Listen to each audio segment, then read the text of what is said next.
To be brutally honest, I kind of just pull it out of thin air. Like I just kind of think, okay, what is this relative to this? And what did I use for that? And okay, maybe this, I'll just tweak the numbers a little bit higher for this one.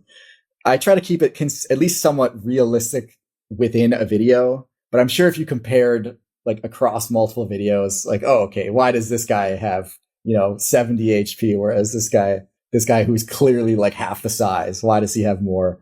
That's fair enough criticism, but I try to keep it kind of self-contained within a video so that people don't have to be up to speed on everything and have seen everything I've ever made to understand it. But yeah, like realistically, how am I going to quantify, like, does the Jaguar's paw swipe do more damage than the Lion's? I don't know. I do try to look at a few different metrics. For some things like bite force is at least something that scientists tend to study. And so I can kind of look at that data and try to normalize it using that. And there's also like poison potency or venom potency.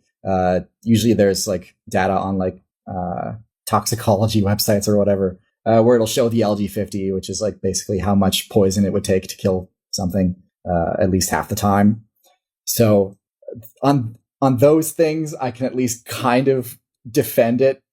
But for some, it's like, no, there's no way I could realistically defend it. Like intelligence, especially when you get into those discussions, they get really subjective very quickly. Because, is a crow smarter than a dog? Like maybe not. It depends how you frame intelligence. Like, can crows understand gestures that humans do? I know dogs can. And so is that a deciding factor? I don't know. Crows can solve puzzles better than dogs. So is that a deciding factor? I don't know. And they're always publishing new papers showing that this animal is actually way smarter than you thought. Like I read one recently about like crocodiles and alligators. Like, oh, they actually are quite socially intelligent and they can recognize things. And I'm like, okay, I didn't know that. I just thought they were dumb things that do the bite and they do the roll after they bite stuff, and that's it. And of course, our limited human perspective, we can never really know what's going on in these animals' minds. And so I try to make it so that it doesn't raise too egregious of a question when I show the graphic on screen with the stats. I try to just, if I throw up a cockroach picture and then the intelligence is like near max, people would be like, okay, what's going on? Or is there a secret cockroach society that I don't know about? But as long as I keep it at least within the realm of reason, I think it works. And if there is a little bit of discrepancy between what people think and what is actually what I put on, then that's a great topic for discussion in the comments or on my subreddit or on Twitter or whatever. And that can be a cool learning point for people as well. But yeah, long story short, it's very subjective, and anyone who wants to fight me on it, like that's probably fair enough if you have an issue with the way I've rated things.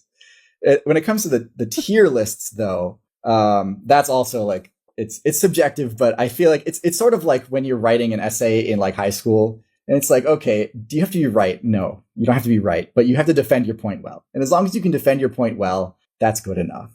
And so I try to find, like for like low tier animals, I try to find animals where I can find a lot of videos of them getting just completely wrecked, getting bodied, like just showing another animal, just giving them the business. And then I can make a compelling case like, oh, look, here, you can see for yourself, this animal sucks. I wouldn't want to be this animal, so I'm going to put it in F tier.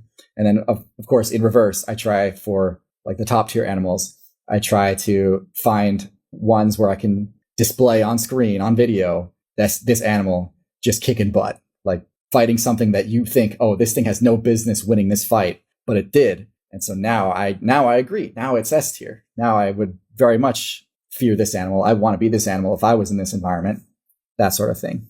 So that's generally how the rankings work in my mind. I also throw a little bit of just bias, like, oh, this animal's really cool. I didn't know this existed before I made the video, and so now I want everyone to see it. That's very much like for my bird tier list, I put the secretary bird in top tier, which is just this really cool animal that I didn't know existed before I started the channel. But it's basically a velociraptor, and I didn't know it was a thing.